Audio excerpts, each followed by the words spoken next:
I messed up tonight. I lost another fight. I still mess up, but I'll just start again.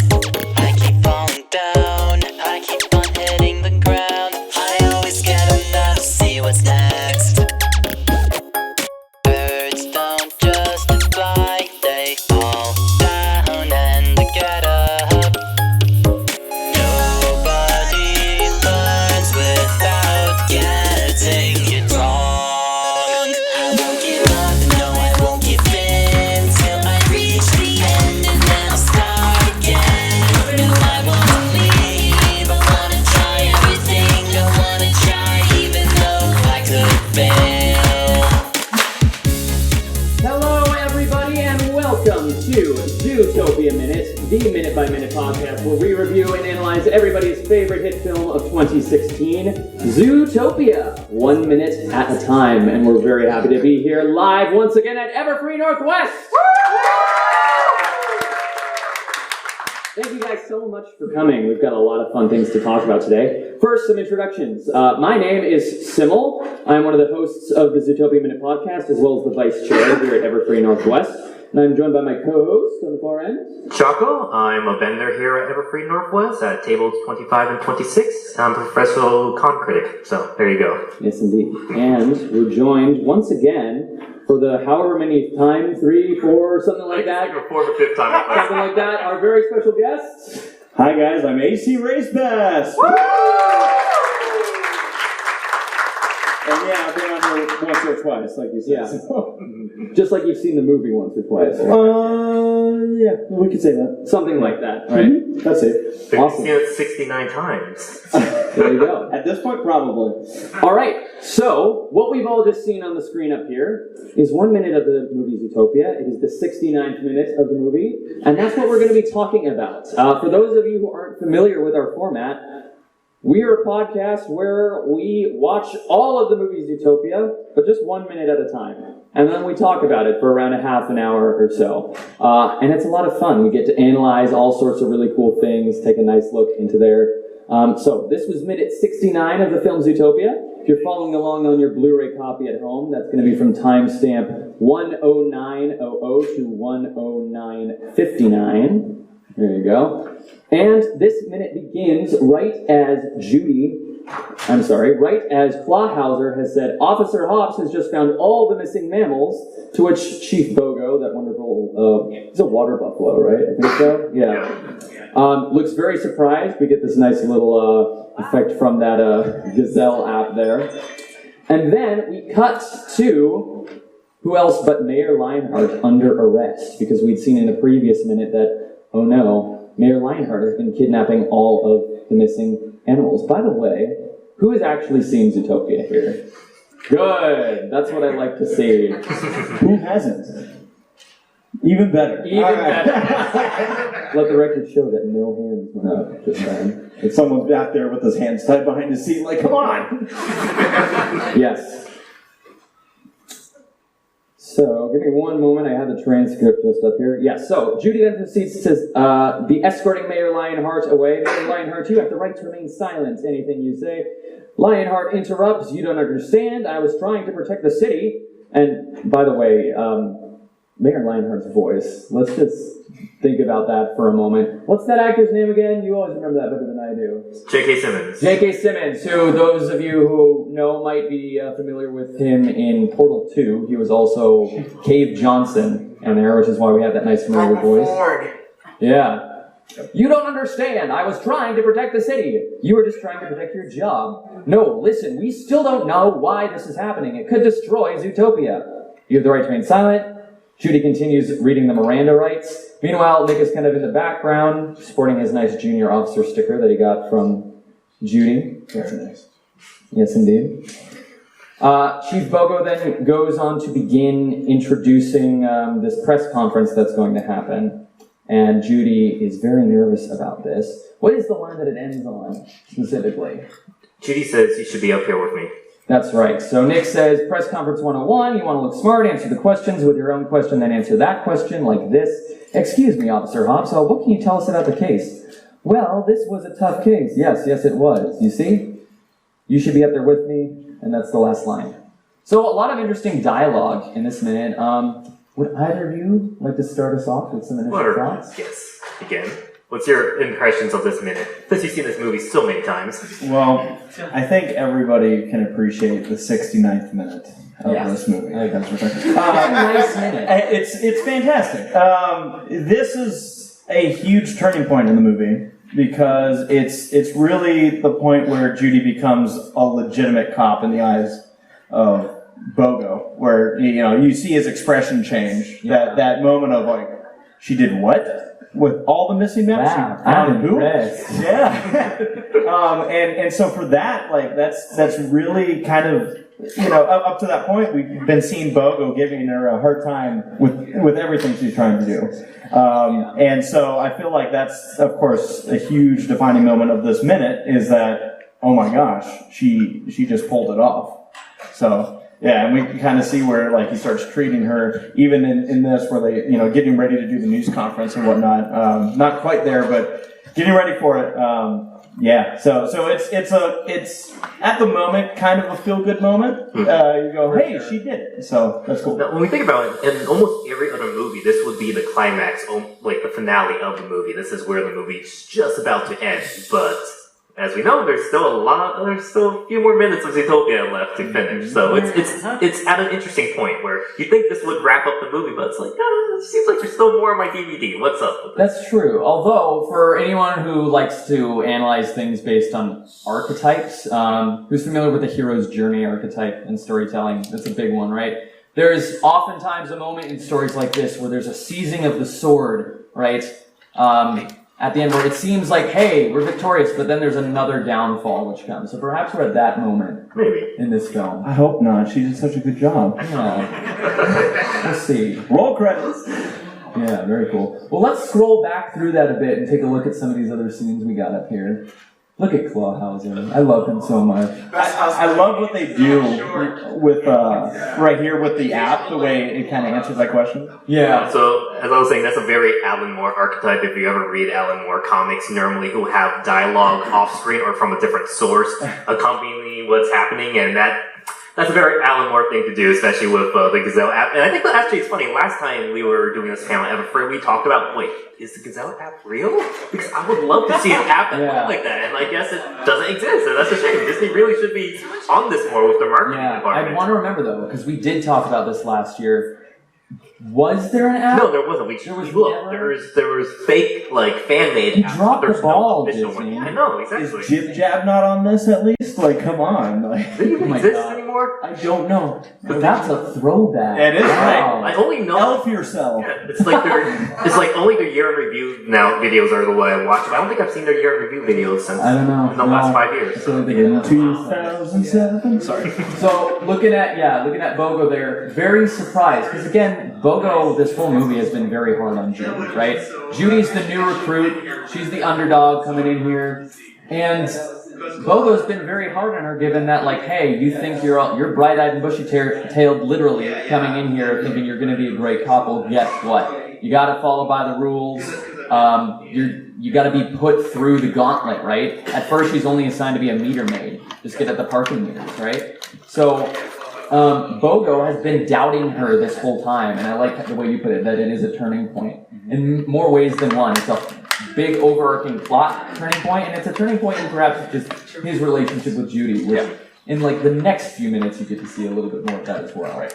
I did actually, since we are freeze-framed on Bogo, I'm not sure if we talked about it in previous minutes, but I did want to point out, so when they were actually trying to design how Bogo would look in a police uniform, they went through many different styles, like he would have a tie, he would have it buttoned up, so what they noticed that none of it really looked right, especially on Bogo's body type. So they actually went and looked through pictures of Marine Corps officers who came out of the Marines and started working with the police force, and they found that they would not button the top of their shirt, and they'll kind of wear it like this. Yeah, it really makes sense, because when I went to military academy, most of our instructors were all like Marine people who just came out of the Marine Corps working with the police station or with the academy, and they would dress exactly like this. So I do like that they put that realistic touch to see how their animals would look in this world by looking at real world personas. There's some cop watching this movie. It's like, that guy's shirt isn't unbuttoned. He's not a real cop. So does that mean Bogo may have been in the Marine Corps? I wouldn't be surprised because water buffaloes are amphibious creatures. Yeah, there you Marines go. are amphibious, Right. of course, so. Or maybe it'd be like dolphins or something. But like, dolphins are mammals, so. I know, that's what I'm saying. They are mammals, and all the sentient animals are mammals, so. Alright. So that does work out. Well, this is a great shot. So this building, remember, this is Cliffside. It's an old decommissioned psychiatric hospital that Mayor Lionheart has been using to keep these kidnapped mammals, which have gone savage. And there's just a really neat shot over that. We were talking, you and me, Choco, about the design of this building. Because we're doing this panel here live in Seattle, and you're the one who pointed out it reminds you of a building in Seattle. Right, so this building has a distinct Art Deco design, which is one of my all-time favorite styles of architecture. And who's here local? Who's like from the Seattle area? You ever go through downtown Seattle and like next to I-5, there's like the north end of Beacon Hill and there's the PacMed building, that old hospital? That always reminded me of this. It's like a Fortress of Doom kind of. It looks like an evil villain's lair, which makes sense because didn't you say it was Amazon's headquarters for a period? Right. Yeah, it's Jeff Bezos' lair. Yeah, perfect. Jeff Bogo. Yeah, so just a neat shot with the helicopters there. This has got to be awkward for Lionheart. He's the mayor of the city. I also love that, like, in the shot just before this one, there's like, it's basically like helicopter perspective, like you've seen it from a news chopper type of thing. I love that. Yeah. But yeah, Mayor Lionheart's in trouble. It even, if you go back slightly, it even has that little wobble from the camera not being able to like hold quite a steady shot. You see that? There's like a slight it does. wavering to that. Take a gif of that. That's Look at how tiny Judy is. I know, she's so small. But she's so big compared to the rodents, so I mean, compared to that, the rodents would be the size of like Lionheart's toe or something. When the lion walks by, like, you know, little Rodentia, is it like an eclipse? Everything goes quiet, the crickets start chirping, they're like, oh my gosh. What's interesting is that Bogo actually is the one who personally is arresting Lionheart. Like, he actually came out of the police station to come and personally be the first person to take Lionheart in, which is kind of interesting in this case. Like, normally he would send his other people in first, but he seemed to have a personal investment with this. It's not like Judy can make the arrest. She's going to do hug him from behind. Like she just stands on top of him. Just that way, lion. Point the way I move the way I point. But yeah. So Bogo's being taken away. Again, the dialogue here, or not Bogo, Lionheart. Lionheart is trying to explain to Judy, trying to justify his actions, basically, saying, you don't understand, I was trying to protect the city.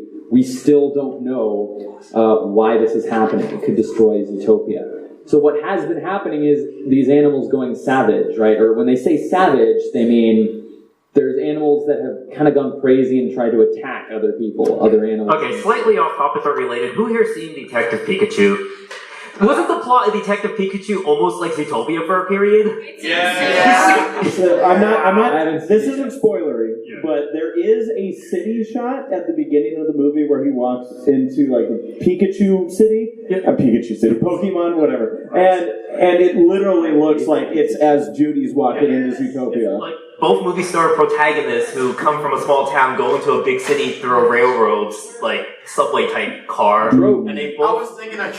Both the movies are like investigating type stuff, and both have. I don't want to spoil it, but there's a plot element that's very, very similar in both movies. So. I haven't seen it yet. Oh, and someone in the crowd, when I freeze framed on the shot, said Mufasa, so I just want to point that out. Simul, always remember who you are. Speaking of Detective Pikachu and like weird movies that are being made, who saw the trailer for the Sonic movie? Drones everywhere. I'm excited for it. I'm excited for it. They say they're gonna redo stuff, which is kind of weird, but we'll see. Anyway, that's a tangent, but yeah. All right. We'll see how that goes. So, based on the dialogue we have in this scene, it shows one of two things. One, Lionheart is covering up for something that he's trying to feigned innocence. Like, no, you don't know what's really happening. Or two, he actually is also investigating something, and something is off, but Judy just is not listening to him. So, Yeah. one of two things. Well, but here's the thing. Judy also has a job to do, right? Which is the law was broken. My job is to enforce the law. It doesn't matter what he's saying. Tell it to the judge. Yes. You know, it's not her job to hear him out at this stage. Right. You know. But that's gotta be awkward. This is a huge scandal. That's the mayor of the city being arrested for kidnapping citizens. Like, I don't even know if we have like It's a... not like if the government's ever done something like that, I know. kidnapping citizens. Yeah, never happened. But what's also, like, speaking of awkward here, for Judy, like, in a way, Lionheart, with his whole initiative thing, like, she's got to kind of feel like, in a way, this is the reason this guy helped me become a cop in the first place, and now my first arrest, him, great. I never should have gone with my mammal inclusion program. What a mistake. Very Shakespearean when you think about it. Yeah. Poor Lionheart. I love the lighting in that scene too. There's the Badger. For people who don't know, the Badger was a major character in the early versions of the Zootopia script.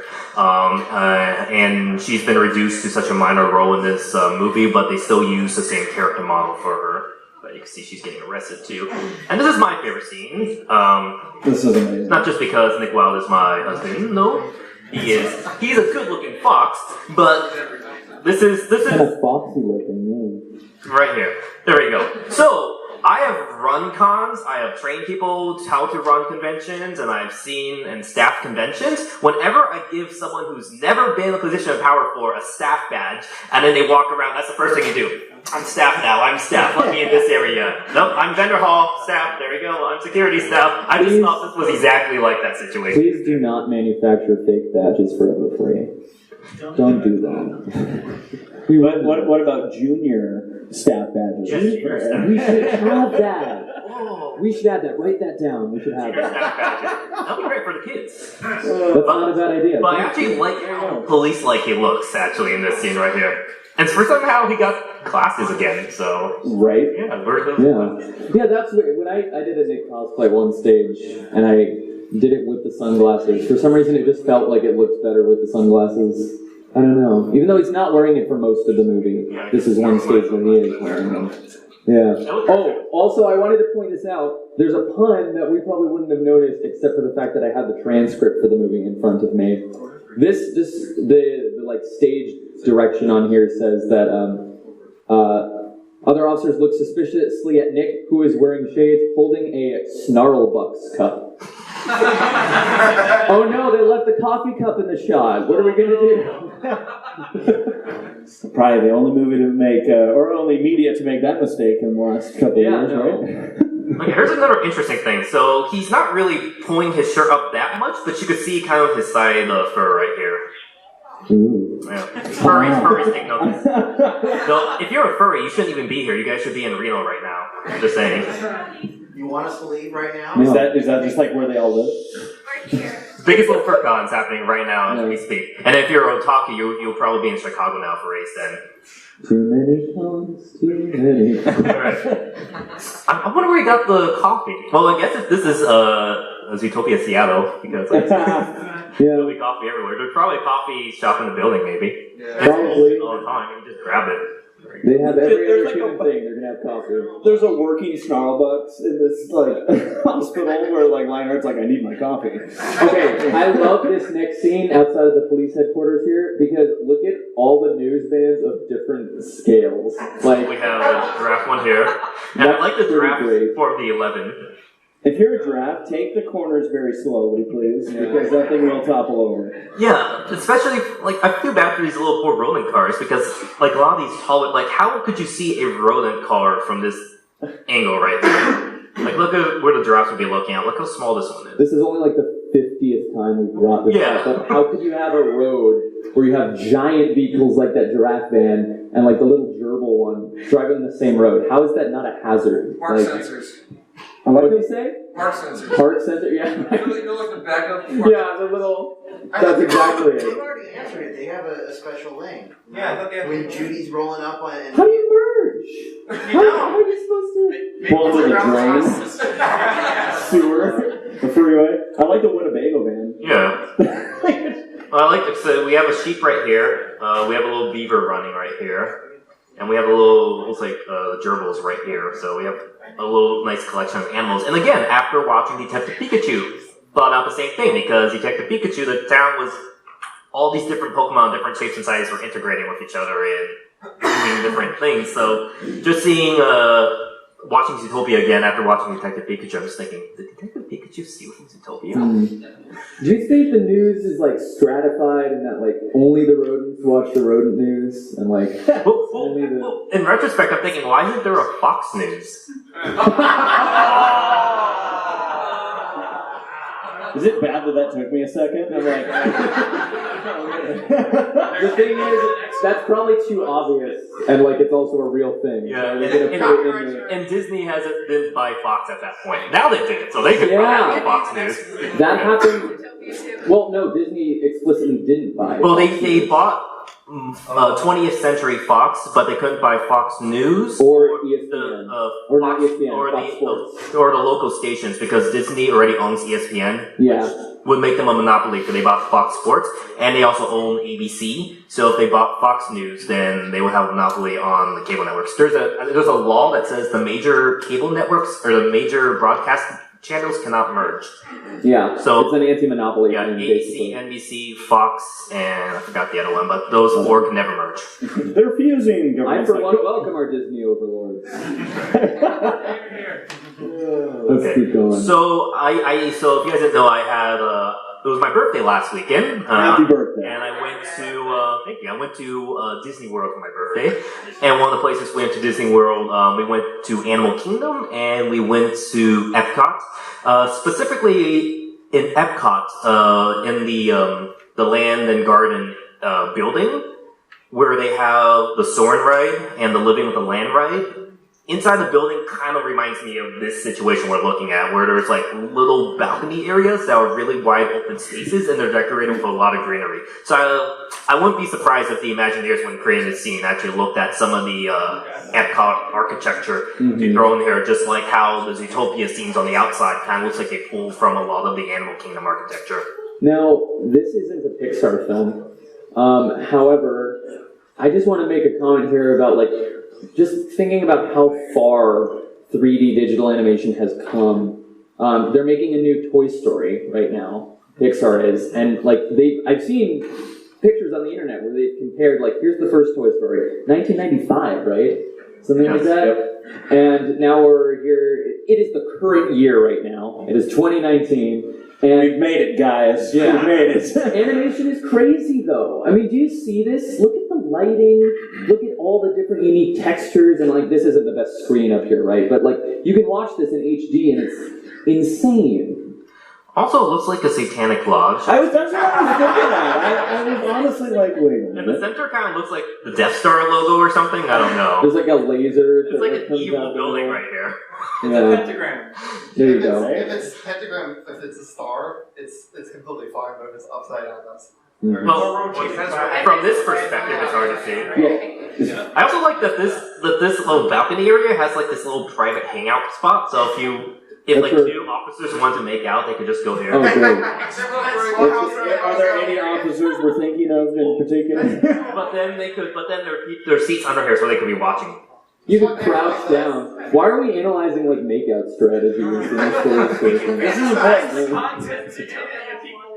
It is. It's what Zootopia fans crave. Yes. No, if you look up the screen a little bit to the next pillar, that you go behind that one. That's where you're gonna go. Yeah. Oh, you've done this before, haven't you? Somebody knows their makeout spots, I guess. All right. This is a cool scene. Check that out. Right as the camera switches, we get that big screen behind Bogo showing the photos of all the missing mammals as he's explaining that all of them have been located. As I continue to say words while I pull up my transcript. They're all predators. So again, that's an important point in the movie. They're all predators.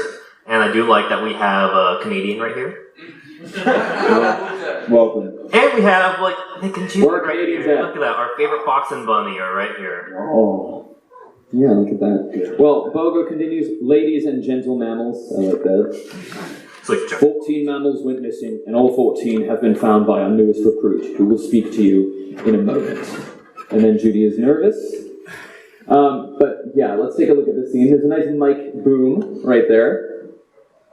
And I don't know, what do you see in this scene? What looks interesting? I like the moose there. Wait, do you remember there's a later scene in this movie, we haven't got to it yet, but where Spoilers.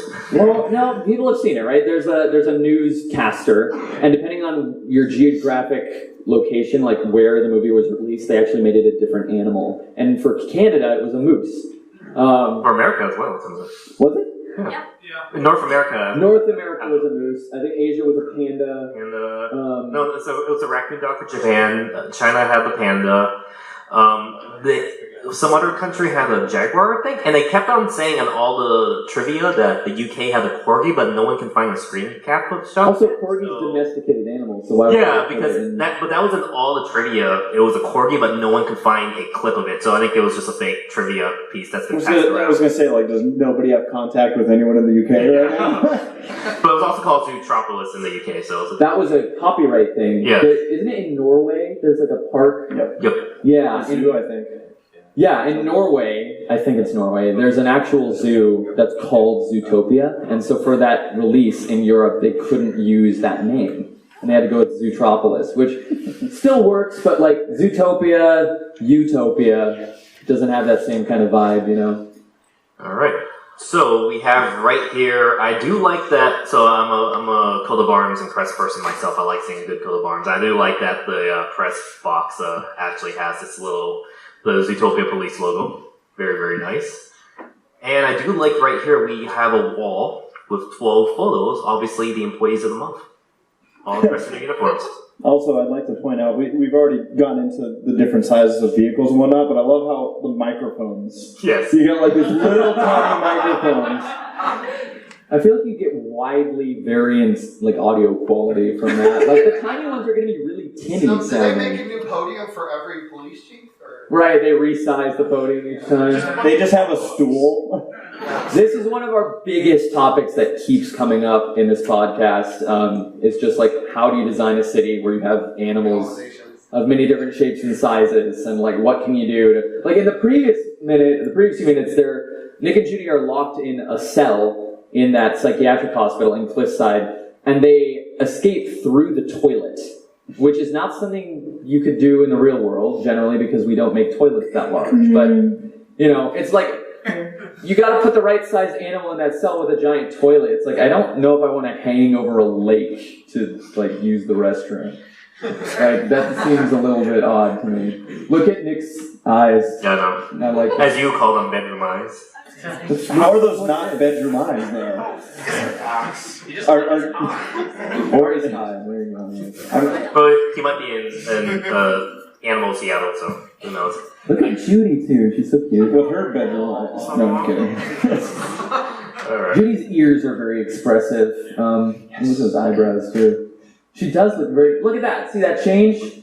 She's ready to listen to Nick here, who's apparently done press conferences before because he's willing to impart his press conference wisdom onto Judy here. Look at that. Hey, bada bing. That's such a great pose. Look at his paws. Right there. Look at those paws. Those are Okay, press conference 101. You want to look smart, answer the questions with your own question, and then answer that question. Like this. Excuse me, Officer Hops, can you tell us about this case?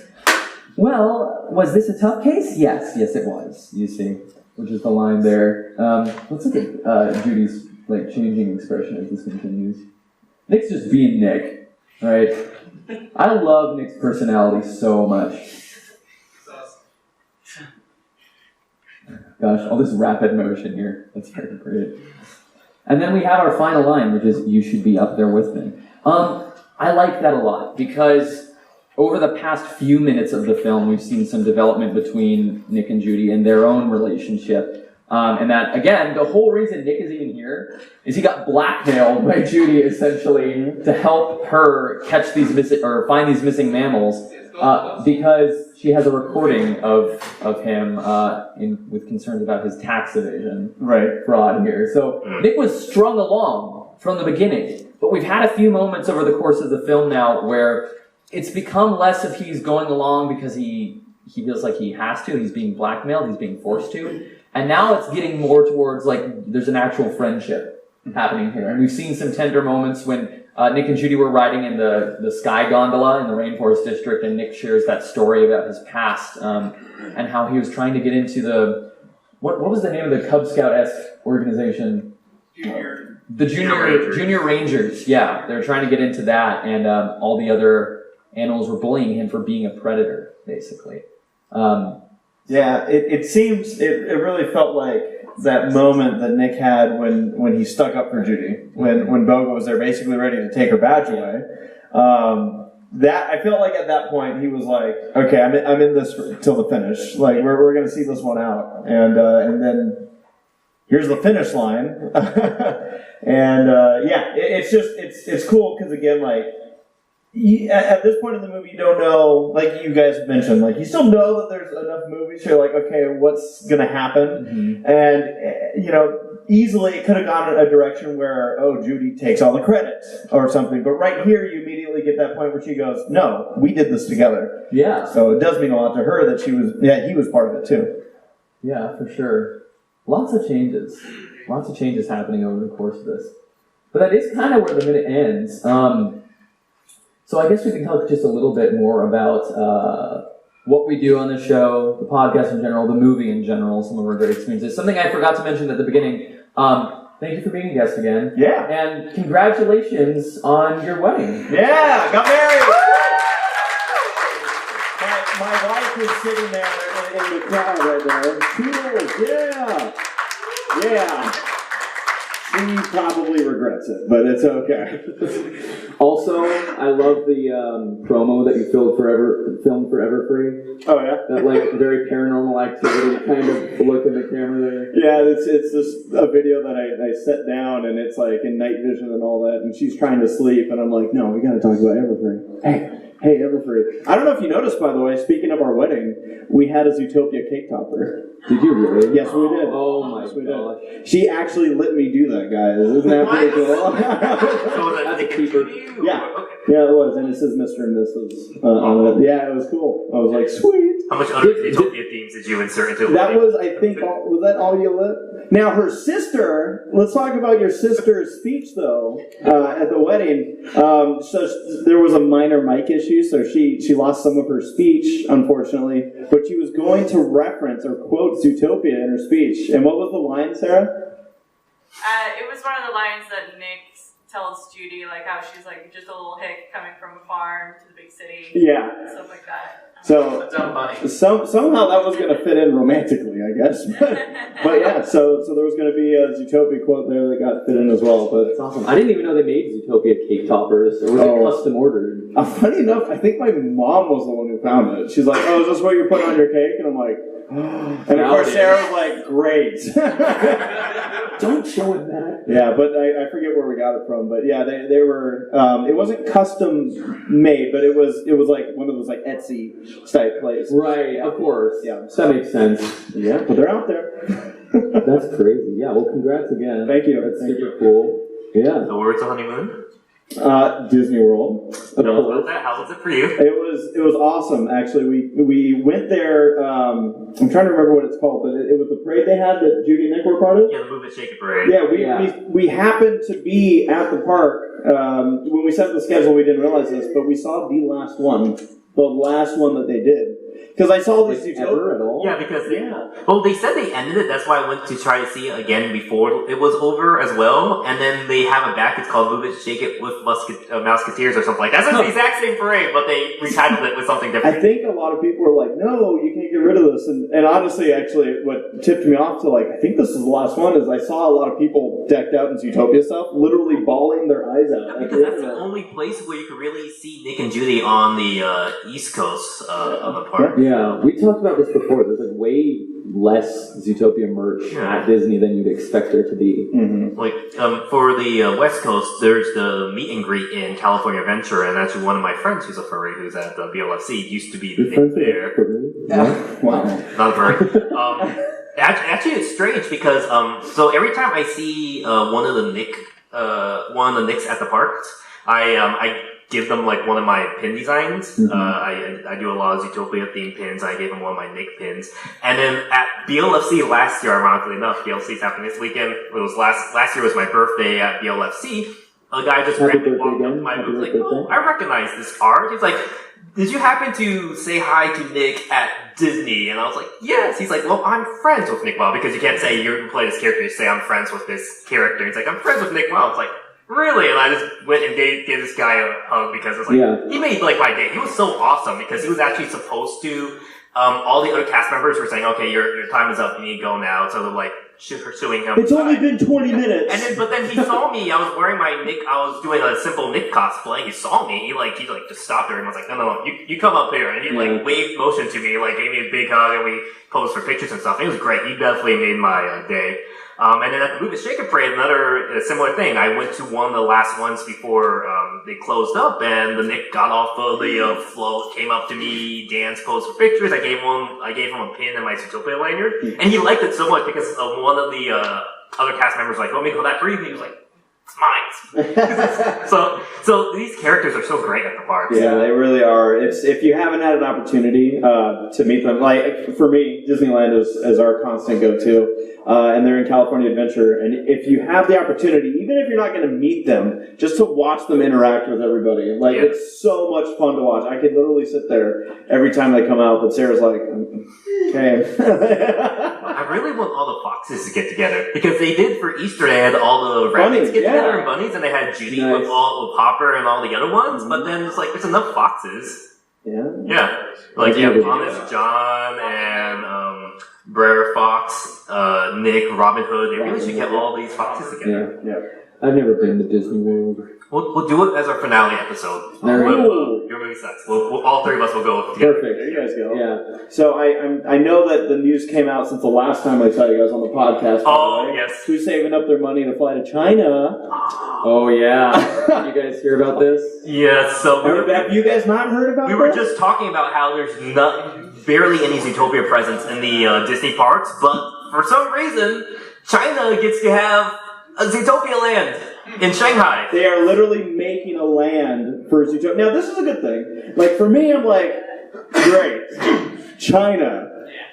Right next door, right? That'll be cheap. Yeah. But at the same time, I feel like there's hope in this. If nothing else, the fact that they're investing this much money into Zootopia, I'm like, okay, cool. What will the future hold for us? And seeing so ever since Universal had the Harry Potter world, which created this entire immersive area of the park thing, Disney's tried to do it. So they created Cars Land and the new Galaxy's Edge and Pandora to try to compete with that. And I'll be honest, I don't like Cars. Cars 2 is like my most hated movie of all time. But when I went to the Cars area in California Adventure, I was like, oh my god, I actually feel like I was transported to the world of Cars. If they could do that for a property I don't like, I really can't wait to see what they do with Zootopia right there. Yeah, and of course, I think a lot of us are just hoping that they're like, copy, paste in like Florida or something. Right? Like, And the one thing they need to have are the popsicles. I want those popsicles right there. Like, if they sell the Mickey Mouse ear of pops, they definitely should have the Paw Print pops. No problem. That would be so great. That'd be great. I really want that. Jumbo Pop. Yeah. So they've already started work on this land, by the way. It's not like something like, hopefully, like they have concept art up and construction pictures up already. Yeah, I saw Byron Howard, I guess, had just recently seen what the Imagineers are working on for it. So it's coming along. Yeah. So that's really cool. I think the other big news since we last chatted is Zootopia 2. So has that been official? I didn't hear if it was official. So it was. So what we saw, the two sites that reported initially, they were official sites that reported. But ever since I think they bought Fox, now they have too much movies to manage, because you have to remember now they're like their own competition now. The reason why Endgame might not be Avatar is because now that Disney owns 20th Century Fox and all the Fox properties, their movies are going to compete with each other in theaters now. So they have to time these releases, and I'm not sure how they're going to squeeze in like so many animated films plus their live action. We lost money to ourselves. What are we going to do? Like my roommate was saying, money is money, but it's like, no, because you have to remember, they have to pay for the studio funding to create and make these films, so they're going to be losing money if their own films compete against each other. So it's like with Marvel. There's going to be a lot more Marvel's movies than for Phase 3, but they had to cut out like the Inhumans movie, the Elementals movie. They had to cut out a lot of movies just to fit it within the schedule. So I'm hoping that Zootopia 2 is still a thing, but since the news of them buying Fox, ironically, we're going to see our favorite Fox on screen. Maybe. Well, so yeah, because the thing I heard about that was when it like came out that who was it, Phoenix voice actor, I think. Yes. He was like he was at like Dave and Buster's with people and was like, yeah, they're making like 3, woo! And I don't know how drunk he was when he said that, but we were all like, good. Let it be, let it happen. I'm all right with that, right? I think so. All right, well, are any of you guys interested in doing Q&A? We got a mic up here. Before we do that, I do want to show these off, because he was mad at me I didn't wear these, but we just got these brand new, here, let me show you. So people have been asking us for merch for our podcast, so these are the test sample ones. So you can see. Hashtag not a furry. Yeah, hashtag not a furry. We're not furries. We're not. Yeah, we're Zooies. Different than Zoos. Completely different. But yeah, I think it's pretty nice. It's a very elaborate lie. And look, it matches my yo-yo. Yeah. Blue and orange. So, Good. if you guys, so these are just some test designs. We're going to probably come up with a bunch more designs, but if you like them, we're probably going to have an online store within the next few weeks. Yeah. We set up a Patreon recently. We still have to configure it, but like Patreon recently changed to like a new system, and so they're like, if you want to get on the old system, you got to get it in by today. Not actually today, but like a week or so ago, because they're going to grandfather those in. But now they're like switching things up. So we're still working on that. We're still processing that. Yeah, but it should be fun. So maybe we'll have some of these shirts available at some point. All right. Anybody interested in Q&A? Any questions for us? Or else We've we're just got going a to talk about microphone right Zootopia. here if you'd like to line up. We have like one of the most diehard Zootopia fans up here, so Yeah. I just want to ask us questions. So we're just going to ramble on about Zootopia. And it could be not necessarily just Zootopia, but also just movies in general. And use the mic. You can come on up. come to the on mic. out. Come Don't be on shy. up, everybody. It always is the first person that breaks the ice. So thank you for being the hammer, our chisel. So Thor's Okay, so this is a question mostly to just the panel as a whole. So, first question is a bit of a joke. Are you all furries in denial? Second question. I've never been to Egypt, so how could I be in denial? Second question. Do you know if you guys have been also Yeah, that's true, too. annual at Anthem Northwest? Oh, So, Everfree Northwest. Okay, Who's still in this? That's It okay. is, That's the that's thing. right. So I was invited to vend at Everfree Northwest.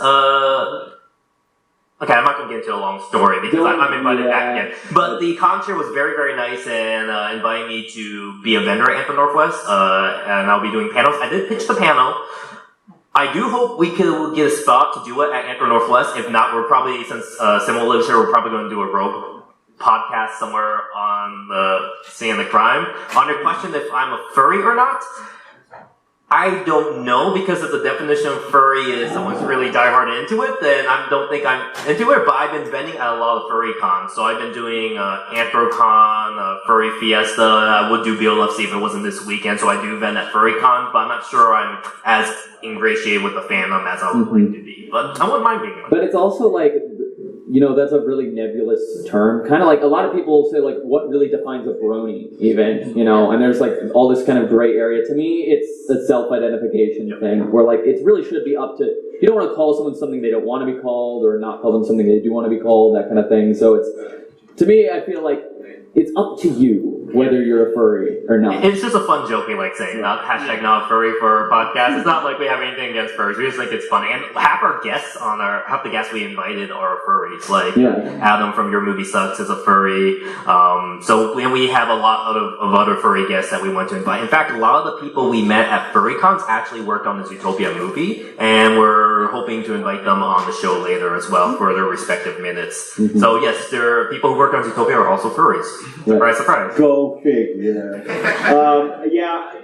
My answer really closely mimics yours in regards to, I don't know. Like I wouldn't just straight up say I'm definitely not a furry, but I also don't consider myself a furry, because I feel like as far as like furry fandom goes, You need a persona first. yeah, no, But that's the threshold. Once you've got the persona, and these are Zoosonas again, so they don't count. Right. So, but Whenever you gotta Kill yourself. Right. So yeah, like because for me, I've always been a big fan of like anthropomorphic movies and whatnot. But it's also something where that doesn't mean that every anthropomorphic movie I see I love or like, and I'm not saying that's how it is for furries either. Yeah. But yeah, for me, because everyone's like, "When are you gonna admit you're a furry?" And I'm like, I just don't know if I am. Broadest, anyone who's ever liked a Mickey Mouse cartoon, a Bugs Bunny cartoon, or a cereal mascot is a furry by the broadest definition.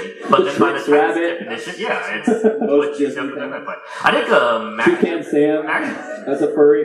So Max Gilardi, also known as Hot Digging Demon, actually had the best answer when asked if he was a brony. He's like, if bronies are anyone who just watches My Little Ponies and likes it, then he's a brony. But if it's someone who's a diehard person, has to go to every single convention and read all the fan fiction stuff, then he's not a brony by that definition. I kind of like that definition, and I like to apply it to different fandoms as well. And that sort of highlights the nature of fandom too. And by the way, guys, if like you do have any more questions or comments, you can go ahead and line up behind you. We could take furry questions as well. But what I was going to say is, part of the nature of fandom is that, like, I feel like a lot of people could probably relate to this.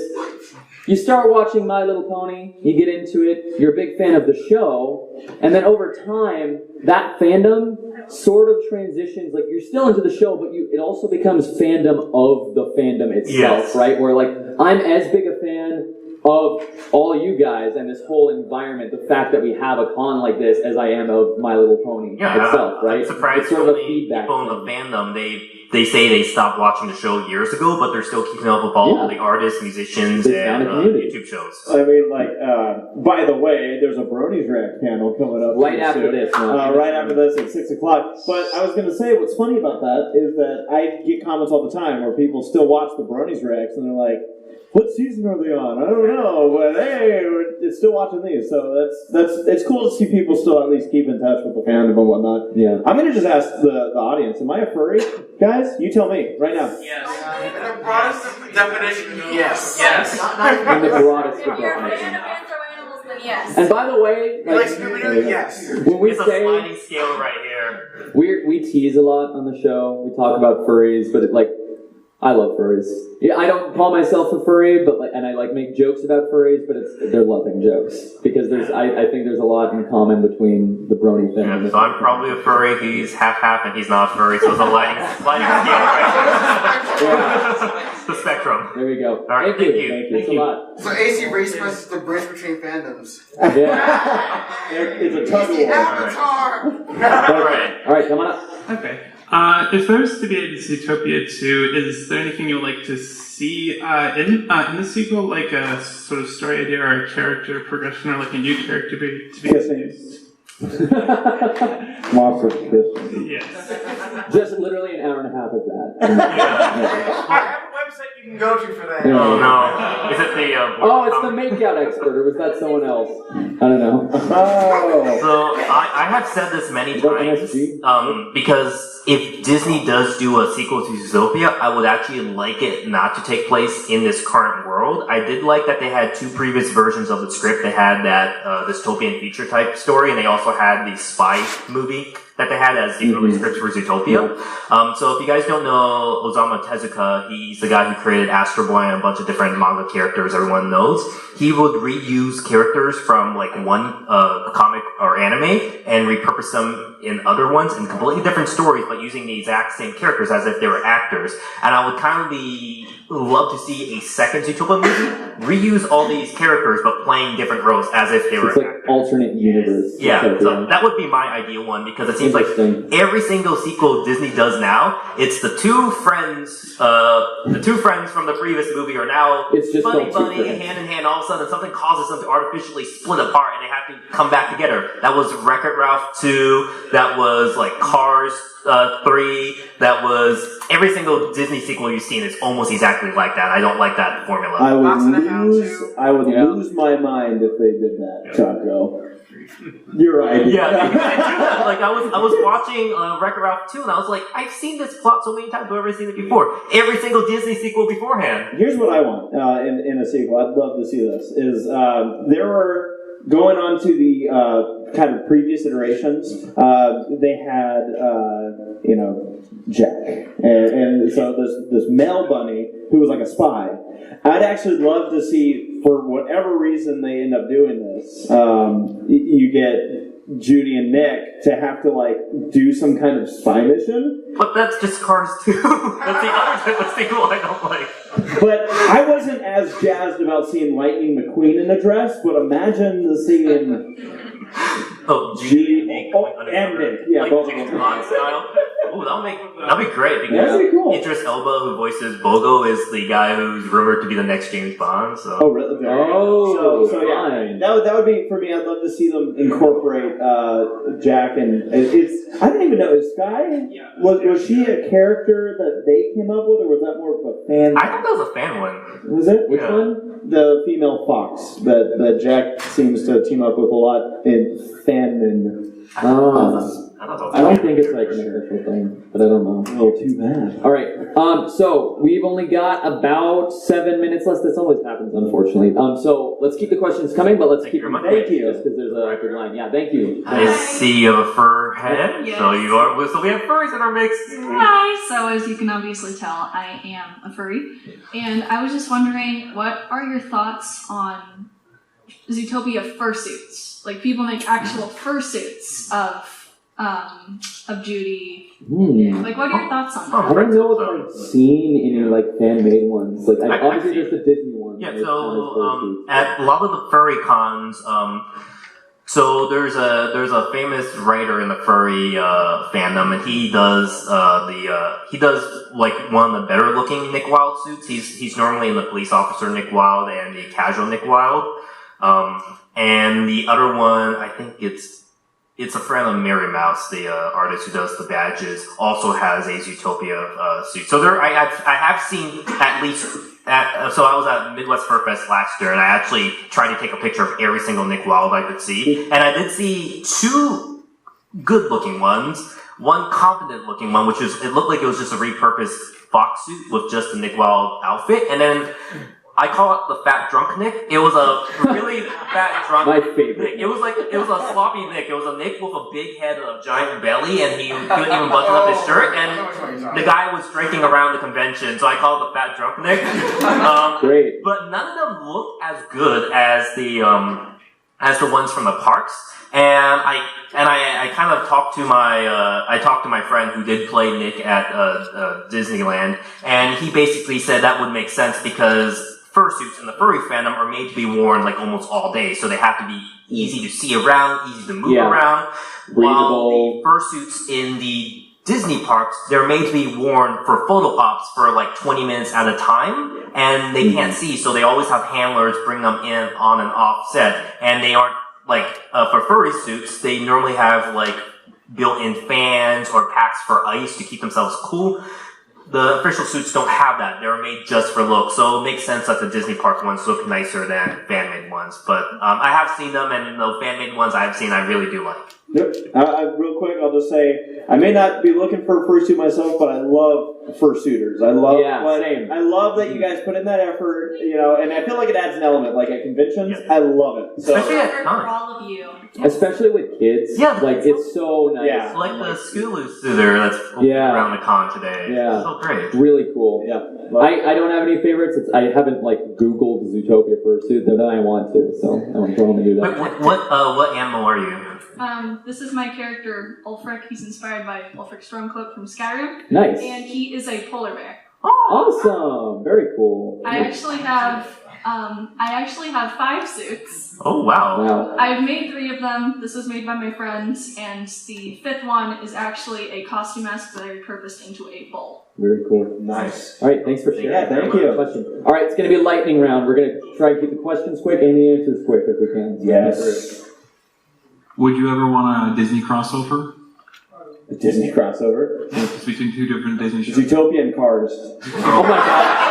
Oh! I approve strongly. You were ready for that. I thought you'd Cars come up with this Somewhere before. Saber just cringed in Hawaii. He was like,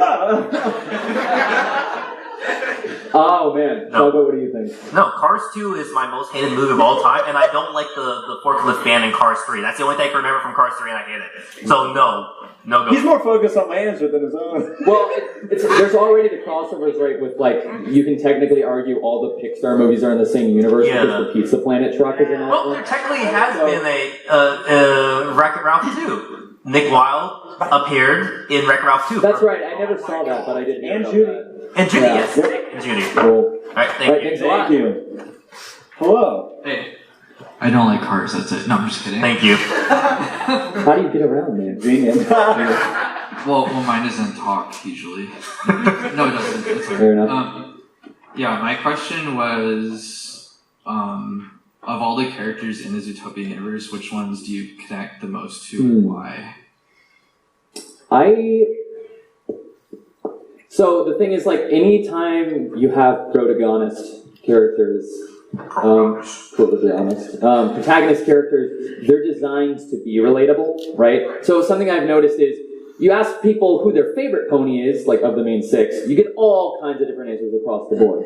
You ask which pony people relate to most, almost always the top answer is Twilight. And that's because Twilight is kind of designed to be the most well-rounded There are a as few the sort of different like answers, but it's central. But yeah, I've noticed that Twilight tends to come out on top of that. So I feel like I relate to both Nick and Judy, but I think my favorite is probably Nick. Even though I'm the rabbit in this. I like his like cool guy kind of aesthetic. Yeah. I thought Nick was going to be my favorite, but Judy literally became my favorite character of all time in this movie. Relatable side, though, I think I relate most to the mouse that got the parking ticket and then his car flew away. I feel like that's just like, I feel you, dude. Yeah, and then for me, early Judy reminds me of me because I went to military academy, was kind of small, weak, wasn't the best one. I excelled in military academy, similar to Judy. That really inspired me. And then Nick now, because Nick is kind of a con artist, and I'm an artist who sells a con, so I'm also a con artist. I'm also afraid of the IRS. Very roundabout connection, but I just got a call from the state of Texas saying you still haven't paid your taxes on cons last year. I was like, oops. So at that moment made me remind me of Nick. So yes, I connect both. Awesome. Great question. Thanks. All right, one We more. also have a fursuiter. What's your animal?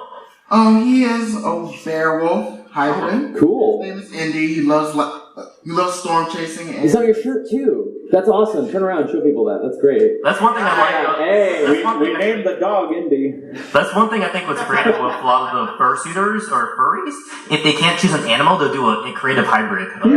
Very cool. What's your question? Alright, my question is, would you guys ever join the Zootopia police force if that was real, or would you guys rebel it? Like what I do at Everfree, just go woo on purpose and just rack up a whole bunch of fines. I don't want to go to jail, so... Yeah. I mean, if we're talking like we're in the universe of Zootopia, like I'm already in my own universe and I'm not a cop now. So... Join Mafia. Yeah, I'll join the Mouse Mafia, the Shrew Mafia. But the choice was either you join or you rebel. Oh, between the two? That sounds... Well, I get to work with Nick and Judy, so obviously join. Yeah. I could get arrested by Judy. We know you're like that. My wife's still in the What minute audience. number is it? Also, I see ACRacebest as Flash. I totally see you as Flash, by the way. Ooh, interesting. I mean, come on, he's Well, he has race in his name, so... Hey, there you go. All right, thank you so much for the question. All right, guys, we are out of time. I first just want to thank everybody for coming. Did you guys have a good time? Yay! All right, so very quickly before we go, if you've got anything you'd like to plug, we'll do that. Well, as far as content or convention? Whatever. All right, well, I'll say convention-wise, like I said, there's a Bronies React panel coming up at 6 o'clock. Right after. Tomorrow, Saturday, do not miss Hooves Line. It is going to be crazy. It's going to be 2 hours. Yeah, I have a YouTube channel. Check it out, ACRacebest. Thanks for having me, guys. Yeah, thanks so much. All right, that is going to do it for this episode of Zootopia Minute. Thank you guys so much for joining us. If you like the podcast, consider subscribing to our YouTube channel, youtube.com/Zootopia Minute. Follow us on Twitter @Zootopia Minute. We also have a Facebook where you can like us, same name under that. And you can send us anything you'd like. We have an inbox, zootopiaminute@gmail.com. We've also got a few of these up here you can take. All that information's on there. Thank you once again so much for coming. Have a great Everfree Northwest.